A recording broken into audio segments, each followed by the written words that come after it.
And look who stopped by, a guy I'll be spending a ton of time with in Kansas City this week. I love doing the draft with him because he's the best at it. Daniel Jeremiah back here on the Rich Eisen Show. How are you, DJ? Well, Rich, I feel like we start this off on such a bad note here. Uh-oh. Why? I mean, we're 12-12.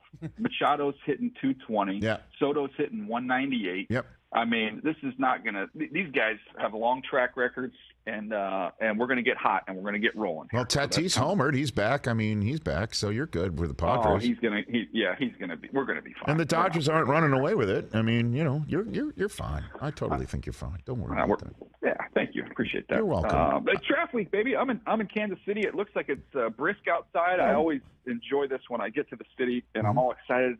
And I realize, I'm going to go walk around. And I'm going to go get a feel of it. And inevitably, the first time I step outside is Thursday when we get out there. That's right. Draft. Well, I mean, Wednesday's your mock draft show. Oh yeah, Wednesday. Come on now, Correct, DJ. correct. Do I know your schedule better than you? I mean, what's going on here?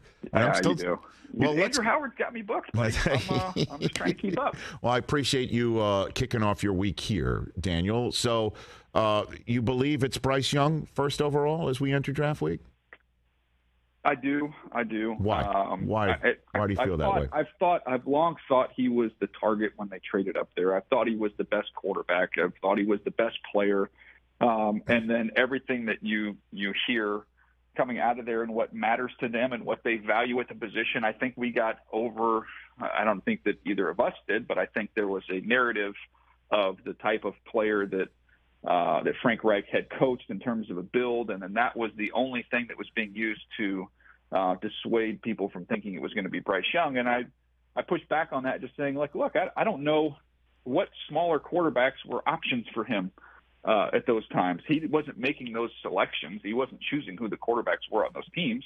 And this is a judgment based off what's available. And right now, the smaller quarterback is the best quarterback, and then that's the direction I believe they're going to go. Okay, and so then the general consensus when we left the Combine was that Stroud had such a remarkable workout, and we all know what his tape looked like, and we had the eye in the sky, this and that, and the Texans clearly need a quarterback, and now we're hitting draft week, and the general consensus is they may not take one, and if they do, as of right now, Will Levis is shooting up a lot of mock draft boards, and that if they go non-quarterback, it's not Will Anderson, it could be Tyree Wilson. What do you think is going on with the Texans as we hit draft week, Daniel? Well, Rich, I think there's obviously a ton of information swirling around on the Texans, which makes it fun because nobody knows exactly the direction that they're going to go. Right. I just think at some point in time we have to inject some common sense. And the law firm of Mills, Keenum, and Perry is not – I can't envision that that's how they're going to start the season and start the DeMeco Ryans era. I'm not buying that. So I'm of the opinion that one of their first two picks has to be a quarterback if they want to try and get cute and move around, and maybe they trade back and maybe they trade up. But when you look at it over the last 4 or 5 years, Rich, like there isn't a lot of trades draft day inside the top 10. Like we've seen a couple teams get to 10, but I think we concoct all these different scenarios of, they could do this and they could do that. And at the end of the day, they need a quarterback. They need to pick a quarterback. So while I hear all the, there's buzz about, okay, well, maybe it's going to be Will Levis and all the reasons for them not to take C.J. Stroud. Maybe I'm taking crazy pills, Rich, but I'm leaning towards just going right back to what I've thought and trying to tune out all the noise and saying C.J. Stroud is the second best quarterback, and they have to take a quarterback. So why do you think there's a Will Levis buzz going on right now? And the number of live snaps he's taken since the Kentucky season ended is 0. What's going on there, do you think? Well, he's an interesting evaluation because it's like two different players from 21 to 22. So I think as we distance ourselves from the 2022 season, which was not great for him, I think it's brought back, more of what he was, and you go back and have time and you dig into what he was when he was healthy with no toe injury and no shoulder injury and a better supporting cast. And, he checks off all the, the measurables you're looking for. So I don't want to make it sound like I think Will Levis is a bum. I think Will Levis is a talented player. I've never seen Will Levis play at the level that C.J. Stroud played at on a college field. That's why I'm sticking with the order I have it. But I think the time between the end of the season and now has been nothing but benefit Will Levis. So let's just say the draft does in fact go as we all thought, quarterback. We thought it would be Young then Stroud. Now it's Young. Mm-hmm. And we thought number 2 would go whoever the Panthers leave on the board for the Texans between Stroud and Young. Where do you think the rest of the quarterback field drops or winds up, and how do you see that playing out as we hit draft week, Daniel? Well, I think you're just kind of looking at who are the quarterback likely teams. Yes. So for me, I Seattle, and I haven't got this concrete, but there's lots of ways you can kind of track the visits. And I have not seen them bringing in quarterbacks into Seattle. They did a bunch of work at the Combine. Obviously, they showed up in a big way at the Pro Days. But I don't really have Seattle pegged as a quarterback team. Detroit, I don't believe is a quarterback team. I think the quarterback teams are Indy at 4, and I think the next quarterback team is Tennessee at 11. So, again, whether those teams, I don't think Indy's going to move. I think they're going to stick and pick. I think they'll take a quarterback where they are at 4. And then that leaves Tennessee as an option. Are they comfortable? Maybe they're comfortable with a couple quarterbacks. If Hendon Hooker gets thrown into the mix, that they would be content to sit, or do they get antsy and want to move up a little bit to secure somebody? So those are the teams. But in terms of connecting them to the actual players, the most buzz is Indy with Levis. That seems to be a connection, and I would say Tennessee would be, Stroud, Levis, or Richardson. You could connect them to any of those 3 guys. Well, why do you leave the Raiders off of a quarterback list? I personally, I think you can make a strong argument for them to take a quarterback. There is just no expectation from talking to teams around the league that they think they are in the quarterback, that they're going to take a quarterback. Because Jimmy G just checks the box for a couple of years and then they'll figure it out? Is that the way they? Yeah, that's kind of what the sentiment seems to be. There's a lot of veterans on that roster. That's a god-awful defense and needed some upgrades. And that just seems to be the anticipation from everyone in the league, is that the Raiders will go defense at 7. So then who do you think the Seattle Seahawks take at 5? I mean, we had Pete Carroll here about a month ago, and he made it saying, yeah, they're in the quarterback market because despite signing Geno the way that they did, they don't intend to choose top 5 for very often.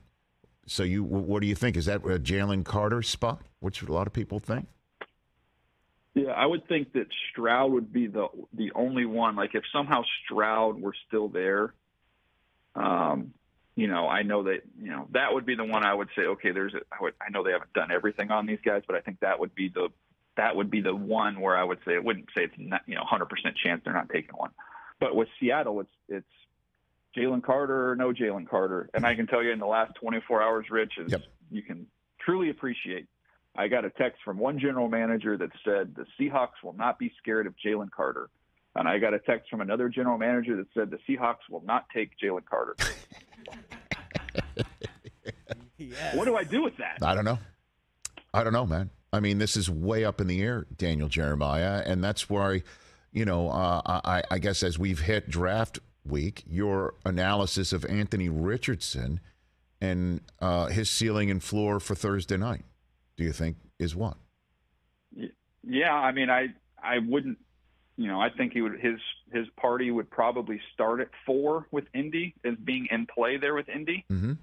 And I would say what makes him the most intriguing player in this entire draft is I could see him, as low as 23 to Minnesota. So what? Can you remember a time where we've had a range like that? Well, I guess Aaron Rodgers, in 04, where he could be number 1. He could be number 1 overall if the Niners didn't choose Alex Smith, then he dropped all the way down to 24. And we did leave Indianapolis. I think we were chit-chatting in the booth. There was some chatter. You heard it. I heard it. Maybe Richardson could be number 1 overall. That's how talented he is with the ceiling that he has. But now we're hitting draft week, and the evaluation appears to be all over the map for him. So walk me through your evaluation of Anthony Richardson, eye in the sky, pro day, the whole bit, entering this week, if you don't mind, Daniel. My biggest concern, Rich, is quite honestly just the sample size. Everybody can talk about the numbers. They don't look great on paper, but as we documented at the Combine and showed the video of it, you can't put that completion percentage on him completely. When you look at some of the balls that he threw that were dropped, that not only in some cases dropped, but conveniently turned into interceptions by some poor receiver play around him. He's got the ability to navigate within the pocket. I think he's a really mechanically sound thrower. Like, he's got a great looking throwing motion. He can drive the ball like nobody else in this draft can. He's somebody that obviously as an athlete is something like we've never seen before. So there's lots of positives there. Quite simply, Rich, the biggest hang up is you're talking about 13 starts. And there's the presence of Trubisky, who didn't start many games. There's Dwayne Haskins, who didn't start many games. The guy who was the big hit who didn't start many games was Cam Newton, who started only one more game than him. But Cam Newton, I mean, gosh, Rich, the guy went undefeated, won the Heisman Trophy, the national championship, on the heels of having won a junior college national championship. So he's not nearly as accomplished from that standpoint. So I think there is so much to work with there with him. But I would say, and this, not to sound harsh, but I would say I maybe would trust 7 or 8 teams in this league to properly develop a player like Anthony Richardson. Really? He needs to go to the right spot. How about that? That is. You got a peg. Which teams do you think should wind up with him, or if you could wave a wand for him and say these are the teams that he should wind up with, because the spot, exactly what you said. Our colleague Joel Klatt, Daniel, that we're going to be hanging with for the first 2 nights, he was on the Thursday show, and I heard his analogy is a Rubik's Cube. You just don't know how many times it would take to turn the cube to solve it for the player. And I pointed out how some teams, in the same way you just said, need several more turns, or those videos where they hand it to some kid and he just flips it 3 times in one hand and he's solved it. What do you got for me on that front with Richardson?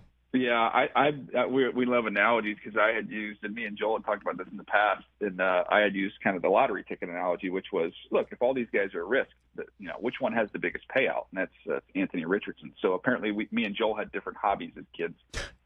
Nice. But by the way, do you remember the keychain, the Rubik, when they made the little mini Rubik's Cube that was also a keychain? Yeah. Let's bring that back. Those were easier to break apart and put back together to make it look like you solve it. That's what I did back in the day. Yeah, no question. I mean, when you look at teams, to me, and again, this is me looking at where I would love to see him go. And Seattle, I don't think they're taking one, but Seattle would be perfect. But let him sit a little bit behind Geno. I think Geno would be a great mentor for him. I think they could really cut him loose up there eventually. I love that. I love that fit for him. Even Indianapolis, just selfishly, I would like to see them unleash the running attack of all running attacks with him and Jonathan Taylor in the backfield. Can you imagine that? I mean, pick your poison on a zone read with those 2 guys. So those would be the 2 I think would be great for him, and I think they would have a chance to really help him maximize his ability. But you've got to have the plan in place. You've got to have the right people to develop him. And in some ways, Rich, as these phone calls and texts keep flooding in over the last few days, and will continue on till Thursday night, the less I continue to hear about Anthony Richardson makes me think maybe there's something brewing in here that we're not ready for. There you go. Daniel Jeremiah dropping some hints, little breadcrumbs right here on the Rich Eisen Show.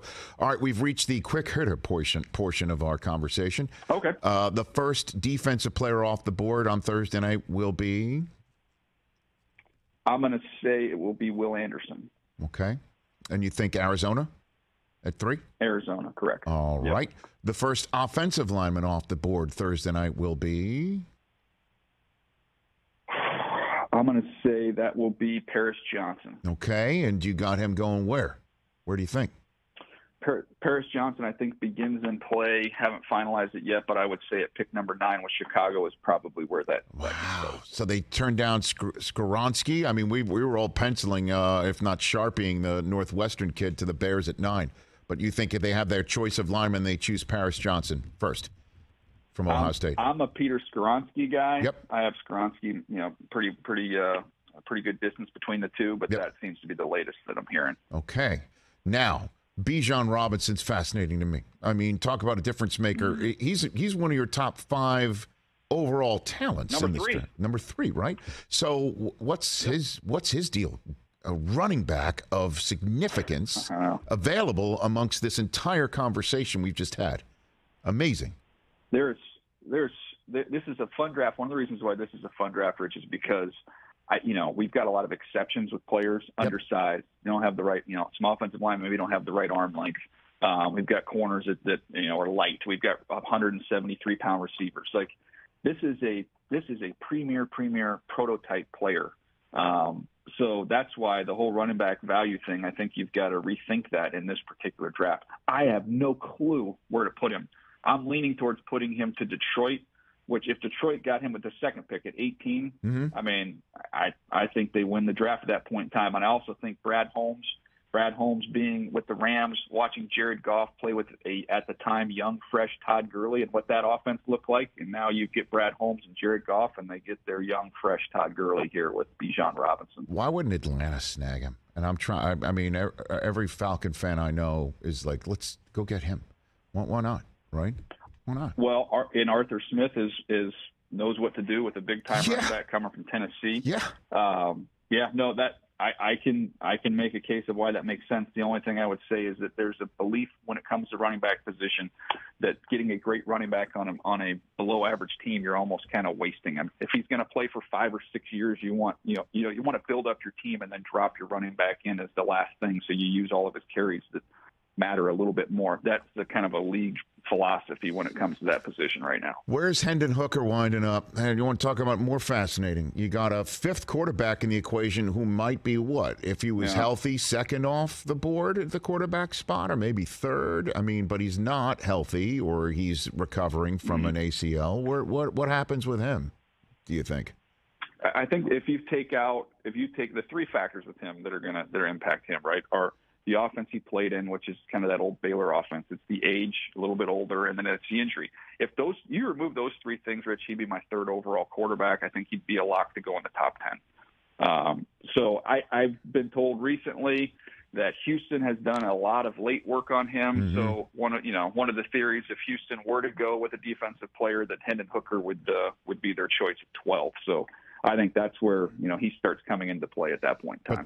But then they start the D'Amico Ryans era off with the same law firm you mentioned before. What's that law firm again? You said Mills, Keenum, and who? Yeah, what is it? It is Mills, Keenum, and Perry. That's right, Perry. Okay, yeah. Then I don't know. That law firm is. I don't know how many cases they'd win. I don't know. Yeah, well, it's a law firm that specializes in turnovers, I guess. I don't know. Nice. And then last one for you, Daniel, to just bring this whole draft into perspective about how unpredictable and fun it's going to be. What do you think? We enter Friday night, rounds 2 and 3 of the draft with Aaron Rodgers still a Packer, and then my ear will be totally tuned to the podium announcing a trade right around pick 41, 42. What do you got for me? What do you think? How's the Rodgers-Packers-Jets thing going to play out this week? What do you got for me? The fact that they just brought back their center today, and Connor McGovern, kind of removes the need to take a center in the second round because they really didn't have one. So you eliminate that need. It seems like it frees up a second-round pick, Rich. I know it does, Daniel. I get it. It frees up a second-round pick. It's going to get done. It's going to get done. That's what I know. I've been saying that. I've been saying it too. It's going to get done on Friday. That's my guess. Friday. So you're saying Friday. During the draft or before? Do we go on the air? Do we go on? Come on. No inside information. I know that. I'll say it gets done before we have the start of the second round. Okay. So, could you imagine Jets go on the clock at 42 overall, 7 minutes ticking down, and the trade still hasn't happened yet. you and I and Joel and Charles Davis, you're going to keep staring at me. That's going to be a long 14 minutes between both Jets picks. It's going to be maybe the best 14 minutes of television we've ever had together if the trade's not done. Oh, it's going to be and then the Jets choose, because it's got to be the first of the two, right? Unless the Jets pull, and the Packers pull like an NBA trade where they draft the player and then flip the player instead of the pick, right? I'm being serious. Yeah, I think it's going to be done. Okay. I'll be shocked if it's not done before those picks come up. Okay. It's going to happen. Shocked. All right. Shocked, yeah. He says. Write that down. Can you write that word down, Chris? Yes. He says shocked. Shock. All right. We'll see. All right, Daniel. Do I bring what sort of coat do I bring? What do I got? What do I need? Anything? It looks a little cold outside, so okay. Maybe a little thicker coat. Thank you, sir. Daniel, I look forward to it. It's going to be a great time. Thanks for the time. Greatly appreciate this, as always. See you soon. See you soon. See you, buddy. Daniel Jeremiah at Move the Sticks. He and Bucky Brooks, a Dynamite podcast called Move the Sticks, right here on The Rich Eisen Show. Catch The Rich Eisen Show every single day on the Roku channel, 12 to 3 Eastern, for free.